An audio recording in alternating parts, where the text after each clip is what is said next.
Bonjour, aujourd'hui nous allons parler recrutement, comment ça s'est passé pendant le Covid, quelles sont les tendances et quelles sont les tendances pour après en termes de process et en termes de marché. Et pour ça, je reçois Jacques Froissant, recruteur high-tech très connu sur la place de Paris, qui va nous donner ses lumières.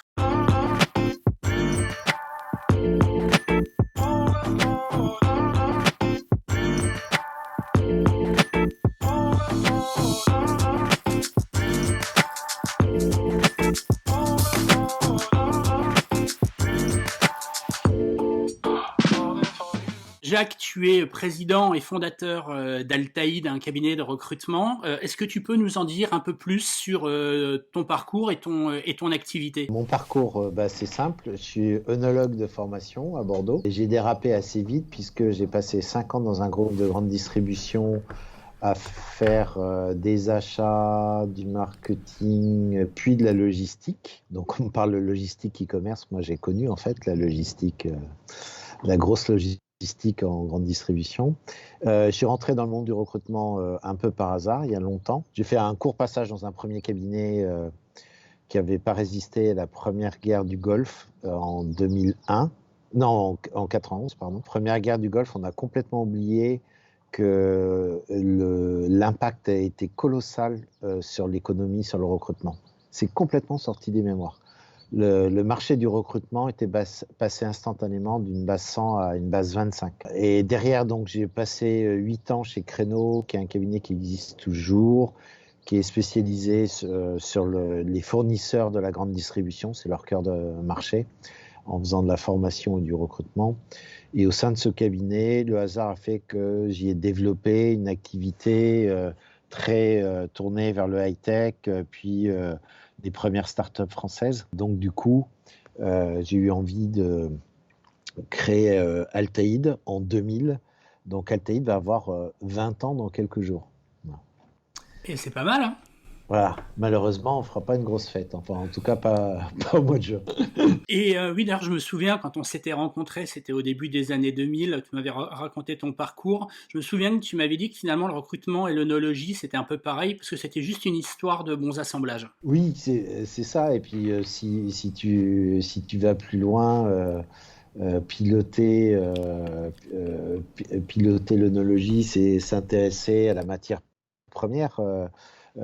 Déjà, on fait effectivement derrière, à partir d'une manière première, on va chercher à l'améliorer. Donc, on va développer les soft skills, entre guillemets, de la matière première raisin que tu as pour finir par faire des assemblages, puisque un vin, c'est un assemblage de cépages, de parcelles exposées différemment, etc., etc.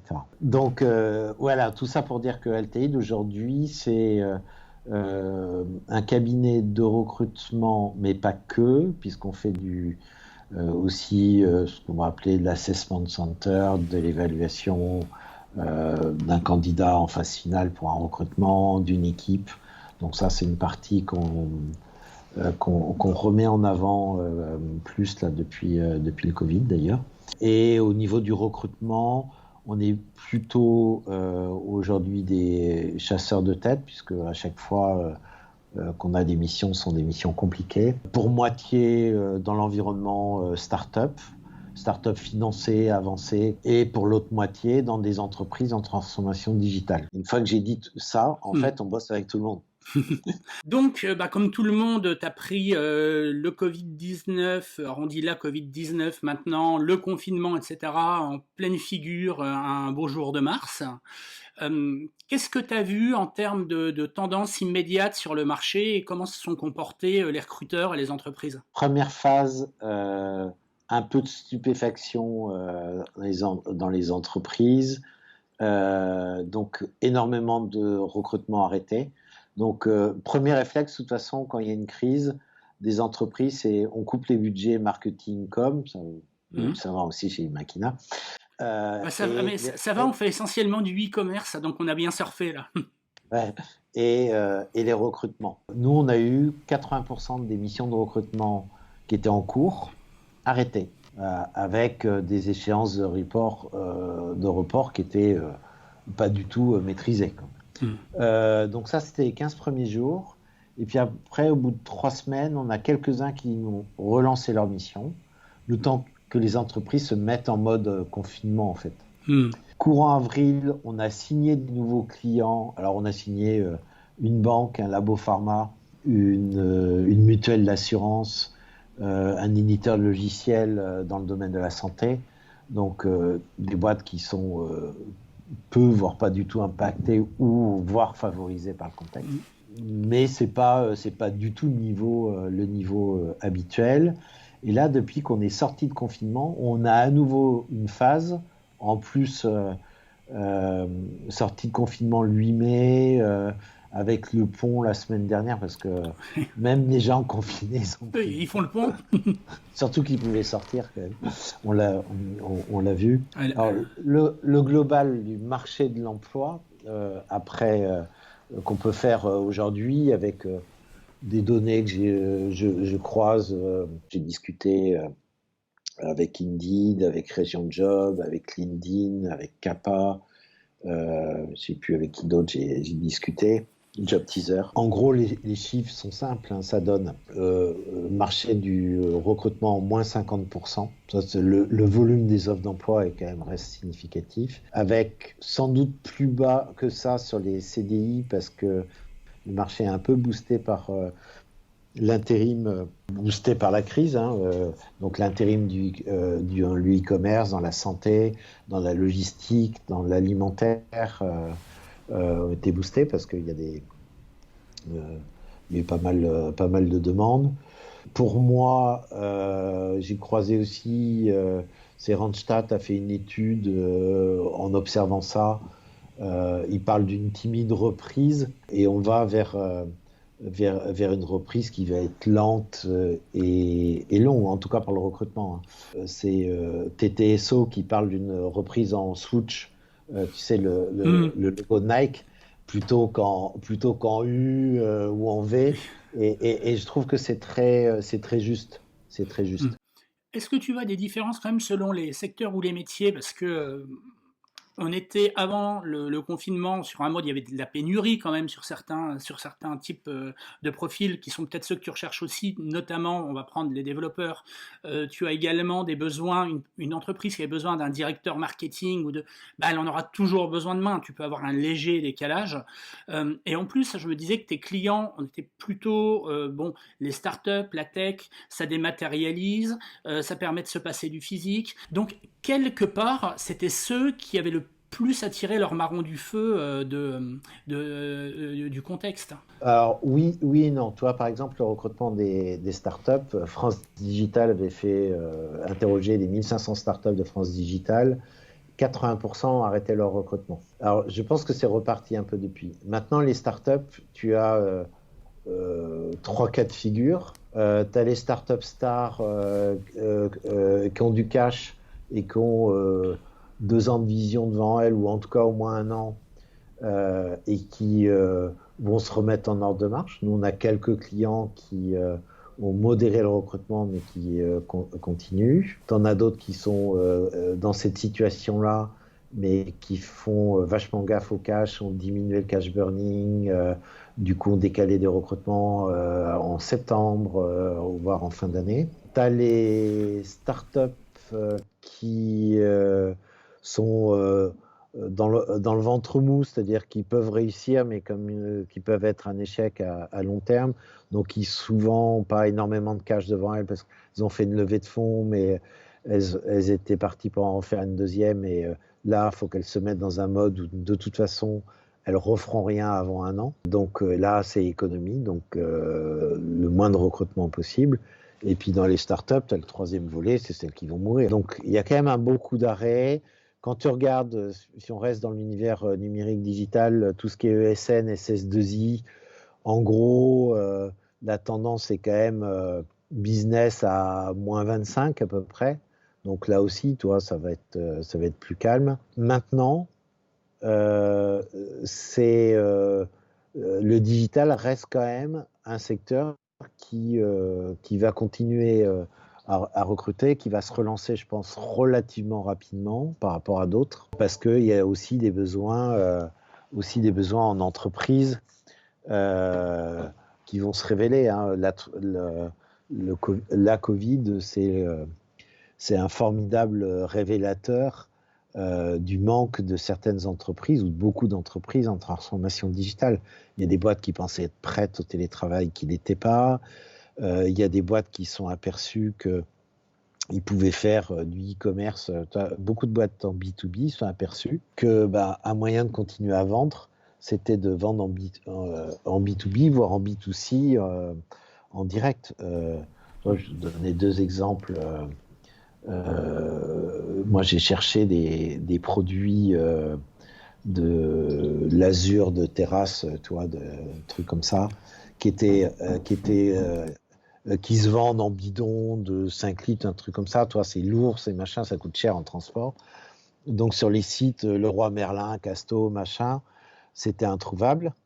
Et en fait, je me suis dit, tiens, je vais aller voir les fabricants. Et je me suis aperçu un jour, je suis arrivé sur le site du fabricant que je voulais qui disait à partir de lundi, on aura un site e-commerce. Voilà. Et du coup, j'ai attendu le lundi et j'ai commandé directement au fabricant.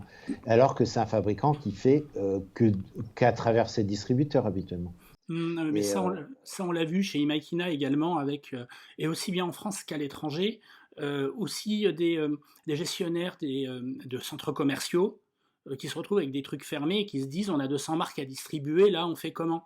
Et je pense que pour tout cela, ça a été effectivement une prise de conscience et un accélérateur en disant il nous faut quelque chose pour dans un mois, qu'est-ce qu'on fait? Et on va avoir les soldes qui vont arriver, qui vont accélérer, je pense, la prise de conscience. Et j'avais une autre question, on parlait des différents métiers. Altaïd, si je me souviens bien, tu es sur 3 pays, la France, l'Espagne à Barcelone et la Suède à Göteborg. T'as enregistré aussi t'as vu des différences? Alors, l'Espagne, non. C'est à peu près le même impact qu'en France, en gros, un gros 50%. Ils ont pris les mêmes types de mesures sur le chômage partiel, sur des prêts garantis d'État. L'équivalent de la BPI là-bas fait la même chose que chez nous. Donc ça, c'est très comparable. La Suède, c'est très différent parce qu'ils n'ont pas confiné. Et l'exemple suédois que tout le monde enviait au début, en train de virer la catastrophe, parce que le taux de décès par million d'habitants est en train de devenir un des plus hauts d'Europe. Donc après, c'est un choix. Hein. Et économiquement, ils sont quand même pas mal touchés parce que la Suède, c'est 50% du PIB qui est de l'export. Donc, quand les frontières sont fermées ou les business sont complètement à l'arrêt, voilà. Le chômage en Suède, il est passé de 4 à 8%, avec une estimation, 2 estimations d'atterrissage à 11 et 13% d'ici la fin de l'année. Donc, c'est un gros choc quand même aussi économique. Le modèle suédois que certains mettent en avant, c'est pas du tout un modèle. Hein.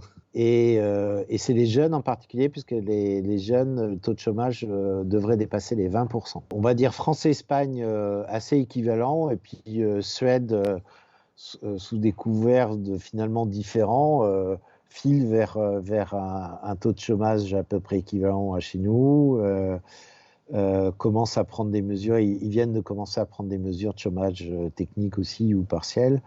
Donc c'est la même situation au final partout. Quoi. Là, on parlait des entreprises, mais quid des candidats? Moi, j'ai entendu plein de choses. Il y a des gens qui me disaient c'est surtout pas le moment de changer de job, et ceux qui avaient l'intention de le faire, surtout bougez plus.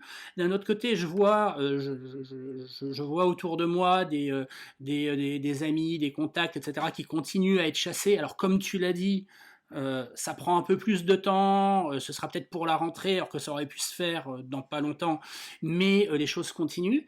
Et j'ai vu aussi cette semaine un sondage qui disait que beaucoup de collaborateurs se sont mis en tête de quitter leur entreprise pour ceux qui l'avaient pas encore dans la tête, suite à la manière dont ça a été géré. Alors je pense que le timing est complètement mauvais et que pour ceux qui ont une place au chaud, il faut surtout pas bouger.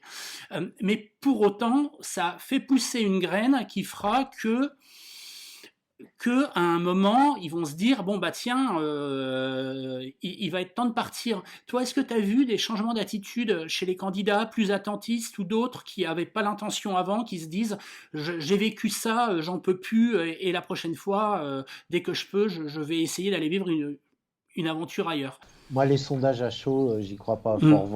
Faut revoir ça dans 6 mois ou un an.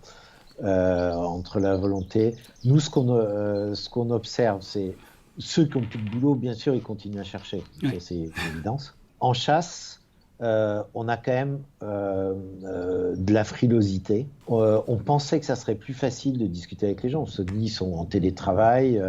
Il y en a un quart en télétravail, un quart en chômage technique. Ceux qui sont en chômage technique, à minima, ils ont le temps. Et en fait, on n'a pas eu plus de retours que d'habitude. Nous, on suit les stats, entre autres dans les lignes de recruteurs, là, Mm. on a tout ça. Donc, taux de retour de réponse aux candidats n'a pas bougé. Plutôt des candidats frileux, quand même. Euh, parce que, effectivement, changer de job et prendre le risque d'avoir une période d'essai, en ce moment, euh, c'est pas simple. Maintenant, on a bouclé des recrutements, euh, on avance parce qu'après, tu as des boîtes qui sont plus rassurantes que d'autres. Et je pense que ce qui fera la différence en chasse, ce qui fait la différence en chasse, c'est qu'on ait des vrais dossiers solides à proposer en face et qu'on ait des entreprises avec une vraie histoire, qui ont du sens, avec des postes bien définis, avec une progression carrière et salaire aussi un peu pour le candidat. Donc ils sont à l'écoute de ça. Après, je pense qu'immanquablement, dans les mois qui arrivent, de toute façon, va y avoir pas mal de casse et il y aura des métiers où on aura pléthore de candidats, quoi. C'est évident. Et alors maintenant qu'on a un peu encaissé le choc et qu'on voit les choses se remettre en place, on va se retrouver quand même avec un monde du recrutement qui va profondément changer. Les entretiens en présentiel, ça va être beaucoup plus limité, voire inexistant. On se rend bien compte que pour les entreprises, il va falloir apprendre à gérer du recrutement end-to-end, quasiment sans jamais voir le candidat. Et d'ailleurs, pourquoi pas, sans le voir pendant la période de recrutement, mais sans le voir après, avec des postes qui vont démarrer en full télétravail à plus ou moins long terme. Euh, On a eu des cas de figure comme ça déjà. Process entièrement à distance, onboarding et intégration à distance. hmm. Ils n'ont toujours alors, pas physiquement la personne qu'ils ont recrutée. alors, justement, je pense que c'est des nouvelles approches dans le recrutement qui vont changer les choses. Alors, on va commencer par la première étape. Qu'est-ce que ça change en termes de pratique, de recherche d'emploi et je dirais même de compétences, de choses à maîtriser pour le candidat dans ce contexte-là? Pour les candidats, euh, euh, première chose, c'est que il va y avoir, quand une annonce est publiée, il y a beaucoup de concurrence. Donc, c'est faire un gros travail en amont de CRM, c'est-à-dire j'identifie les boîtes qui m'intéresseraient, les secteurs d'activité, et je vais identifier les patrons de boîte, les managers opérationnels, chercher un poste en marketing. Je vais plutôt écrire au directeur marketing qu'au DRH pour faire de la candidature spontanée. C'est très ingrat, mais le jour où ça paye, parce que vous avez écrit un directeur marketing qui dit bah tiens, justement, on est en train de se poser la question de lancer ou pas ce recrutement. Lui, il a un super profil, le responsable d'acquisition, comme celui qu'on cherche. Il va d'abord vous contacter avant de mettre en route un système de diffusion d'annonces, de chasseurs ou autre avant de le faire. Donc ça, c'est vraiment un point important pour les candidats, c'est faire un gros travail comme ça, d'aller chercher son futur employeur, parce que dès que vous répondez à une annonce, vous êtes en ultra compétition. Oui, et puis je pense qu'il y a également une autre dimension, je le vois également de mon côté, et je pense pas qu'on est formé, qu'aujourd'hui ils sont formés à ça encore tellement bien à l'école, les entretiens en vidéo, où on perd une partie, Ouais, on perd le non-verbal, on perd une partie du contexte, c'est plus difficile de faire passer certains messages. Alors ça vaut du côté du recruteur également, qui n'arrive plus à capter certains messages, mais je pense que c'est une compétence, une aptitude à travailler. ouais, ouais. Euh, c'est un de mes points justement. Faire un entretien en visio, tu l'as évoqué les limites de ça. mais c'est en même temps un atout quand tu es bien préparé. Donc, quand tu n'as pas beaucoup d'entretiens, il y a énormément de candidats qui confondent décrocher un entretien et décrocher le job. Encore aujourd'hui. Moi, ça m'hallucine de voir le nombre de gens qui pensent parce qu'ils sont convoqués en entretien, c'est la personne. Donc, c'est être ultra préparé pour ces rares entretiens. C'est ultra préparé, c'est se renseigner à fond sur l'entreprise, le site web, les articles de presse, les entretiens vidéo, le Welcome to the Jungle s'ils en ont, d'aller voir les profils sur LinkedIn, vraiment se bétonner là-dessus.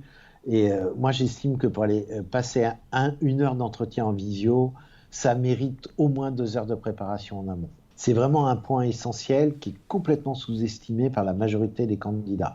Ils ont l'impression d'être préparés, en fait, ils ne le sont pas. Et quand on a qui sont préparés, je donnais l'exemple à le responsable d'acquisition, on a un poste en ce moment, on a un candidat qui nous fait, qui envoie juste avant l'entretien en vidéo, un doc où il a dit je suis allé regarder votre site et comment est faite l'acquisition, etc. Voilà ce que j'ai relevé. Comme ça, on pourra en discuter pendant l'entretien. Oui, ça change tout. Tu marques des points. En fait, le gars, il se positionne déjà comme un apporteur de solutions et pas comme un chercheur d'emploi. Voilà. C'est savoir se présenter en 5 minutes, quelle que soit la longueur de sa carrière. Parce qu'en visio, le monologue de 20 minutes ou 30 minutes pour raconter son parcours, c'est redoutable. D'effets endormissants en face.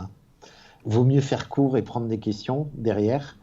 Et ça, il faut s'entraîner. 5 minutes, 10 minutes max si on a 25 ans de carrière, quoi. Mais faire super attention à ça. Après, tu l'évoquais, les rares entreprises qui recrutent aujourd'hui, elles ont une problématique. Si elles maintiennent un recrutement, c'est qu'elles ont vraiment besoin de recruter. Et parce que, quelque part, elles ont une épine sous le pied, une problématique. Et donc, elles ont besoin de sentir qu'en face, il y a un problème solver qui soit capable d'être très opérationnel très vite. Donc, dans sa présentation, c'est montrer ce côté-là. Ouais, et alors ça, c'est côté candidat. Côté chasseur, qu'est-ce que ça change dans le métier? Alors, il y a plein de chasseurs de tête qui n'ont pas l'habitude de l'entretien en visio. C'est pas dans leur culture. Nous, chez Altaïd, ça fait 10 ans qu'on en fait. Le digital, en particulier sur la tech, il y a plein de candidats qui veulent plus se déplacer. Donc, on faisait beaucoup d'entretiens déjà au téléphone ou en visio. Donc, on a cette culture-là. Et on va même plus loin. Moi, je vais plus loin. C'est-à-dire que un entretien en visio, tu te débarrasses aussi de choses qui sont polluantes. Alors, on voit pas le non-verbal, etc. Mais c'est aussi des côtés discriminants qui peuvent te troubler ou te faire des idées reçues. Alors qu'en visio, tu vas t'attacher beaucoup plus au fond de ce qu'est le candidat, de ce qui est vraiment son savoir-faire, de ce qu'est son savoir-être. Et ça, pour les chasseurs de tête, il y a beaucoup de gens qui ne sont pas habitués à ça. Autre point que change la donne du télétravail, c'est que aujourd'hui, on va pouvoir aller sourcer un développeur à Tarbes qui serait OK pour bosser pour une boîte qui est Limoges, par exemple. Par exemple. Je pense qu'on verra plus en plus de cas de figure et il y a des boîtes qui s'en rendent compte aujourd'hui parce qu'on est plus confiné tout en l'étant encore aujourd'hui. Tu peux pas faire venir tout le monde dans ta boîte à la fois, c'est compliqué, etc. Donc, il y a des gens qui aiment bien le télétravail. Il y a des gens qui sont prêts à bosser à 100% de leur temps en télétravail. Il y a des gens qui sont prêts à bosser 3 ou 4 jours par semaine en télétravail et venir qu'une journée dans leur entreprise. Et ça va changer des donnes géographiques. Si tu viens au siège de ta boîte à Paris une fois par semaine.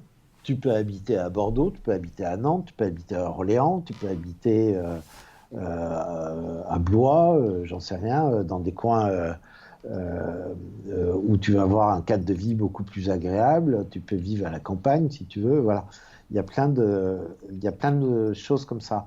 Donc qui vont faire que le sourcing, il va s'étendre géographiquement. Sur les chasseurs de tête, mais je pense que c'est valable aussi pour les entreprises, la crise a été révélateur aussi de l'importance des soft skills, des qualités personnelles des candidats, comment ils ont réagi face à la crise, etc. On a vu des gens littéralement s'effondrer, être en tétanie, et d'autres qu'on sous-estimait être complètement se révéler. Et donc l'analyse des soft skills dans un process de recrutement suite à la crise va être, on en parlait déjà beaucoup, mais va encore se renforcer pour moi. Et le troisième étage de la fusée, et je pense que c'est celui qui va être le plus compliqué, c'est l'entreprise. L'entreprise cliente, l'entreprise qui recrute, où moi je n'ai pas de mon point de vue l'impression que tout le monde est complètement à l'aise pour gérer du digital et du distanciel end-to-end, pour se débarrasser complètement du papier, et là je pense que le gap est encore assez élevé. Ouais, et c'est assez intéressant parce que tu peux pas faire dire les grosses boîtes, les petites boîtes, les PME, il n'y a pas de règles. Il n'y a pas de règles. Nous, on le voit, on travaille complètement. Je parlais d'une mutuelle cliente, ça leur pose zéro problème. Je les ai jamais vus physiquement. On a fait tout le process de vente en visio. On fait tous nos entretiens candidats. Le sourcing est digitalisé depuis longtemps chez nous. Tous les entretiens candidats en visio. On envoie par mail, mais ça c'est du standard, nos candidats. Notre client en face, il fait tous les entretiens en visio. Et ils étaient prêts à le recruter en visio, mais comme le recrutement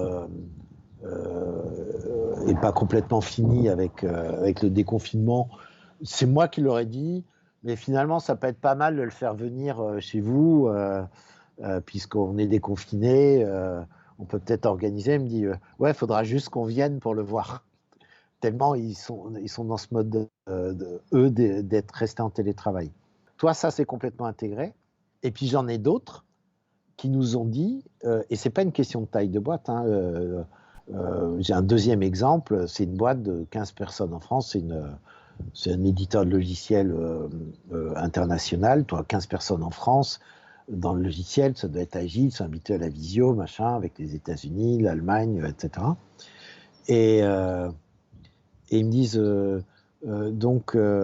vous avancez, on maintient la mission, on en a vraiment besoin, mais on ne fera que des entretiens physiques en sortie de déconfinement. Moi ça ne m'étonne pas. Moi, j'ai vu plusieurs choses. Alors, j'ai vu même, pas du recrutement, mais du commercial. Alors, autant je te disais qu'on a réussi à signer des clients sans les voir physiquement, ce qui était la première fois.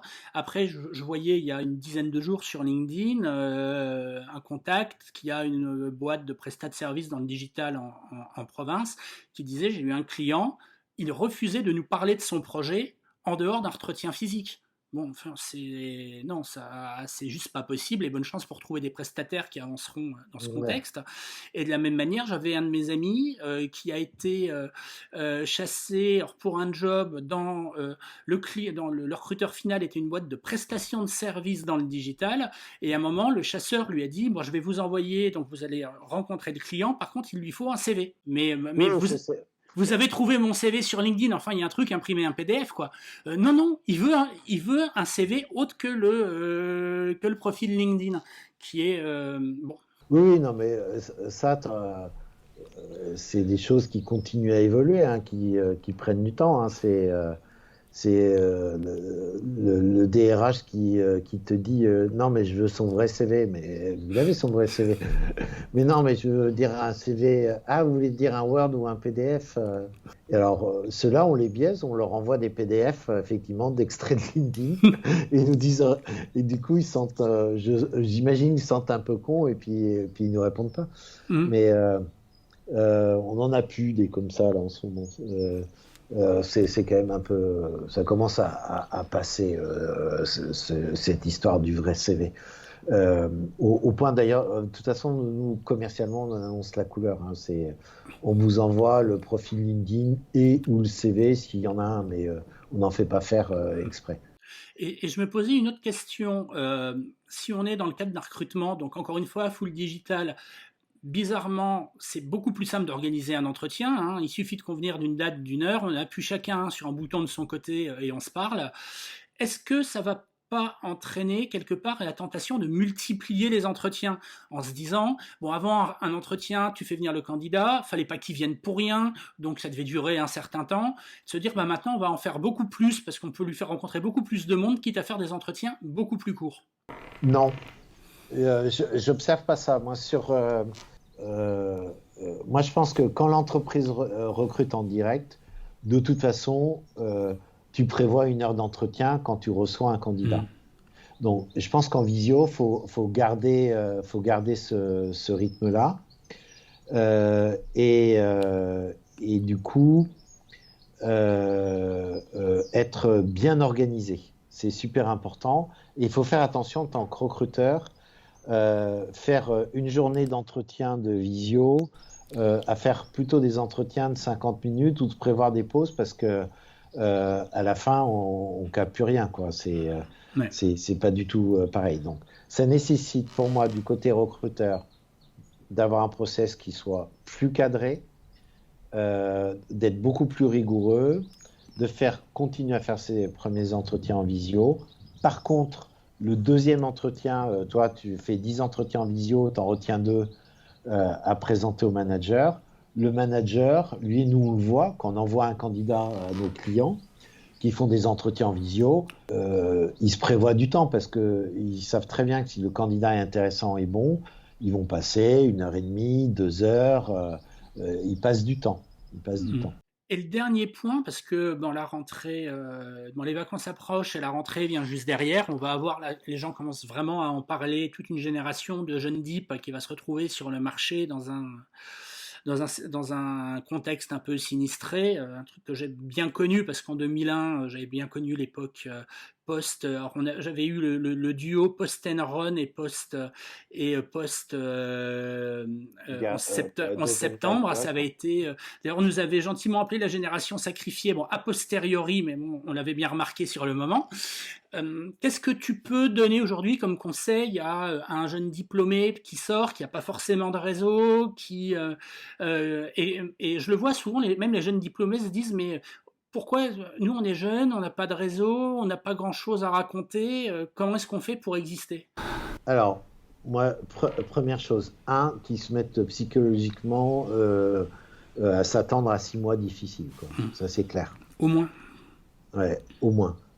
Deuxième chose que j'ai dit aux étudiants, j'ai fait 2 webinaires là, dans des écoles, j'aurais dit, faites tout votre possible si vous êtes en alternance pour être embauché par la boîte où vous êtes. Quel que soit le salaire, j'aurais dit.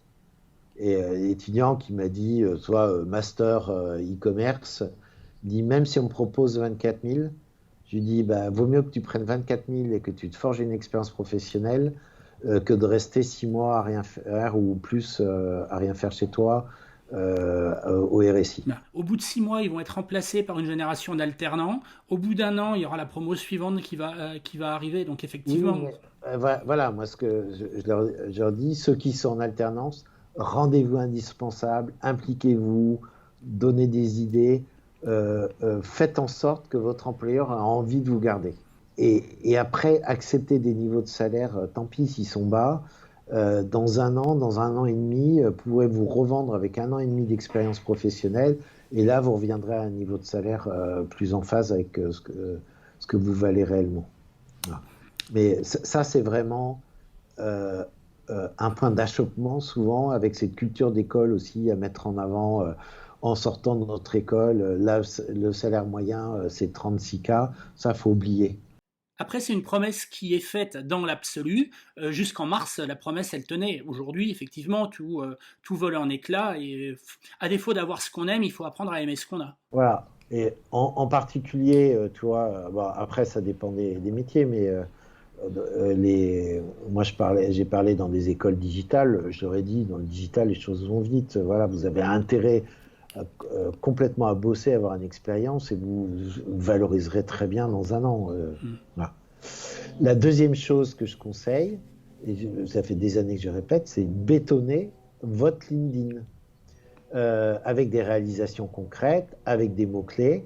Moi, je vois encore 90% des profils LinkedIn de gens qui sont en recherche d'emploi qui sont mal faits.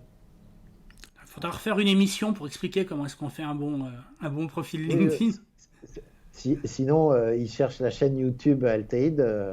Il doit y avoir une vingtaine de vidéos autour de, pas que sur LinkedIn, mais autour de ça. D'accord, Euh, je vais incruster le lien pour qu'ils trouvent plus facilement.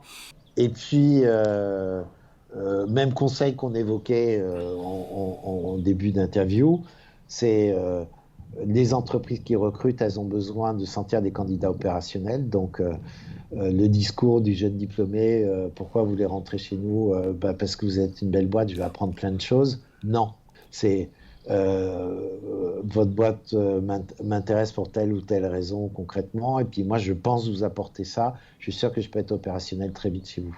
D'accord, eh bien, merci Jacques et merci pour le temps que tu nous as donné. Et puis, De rien.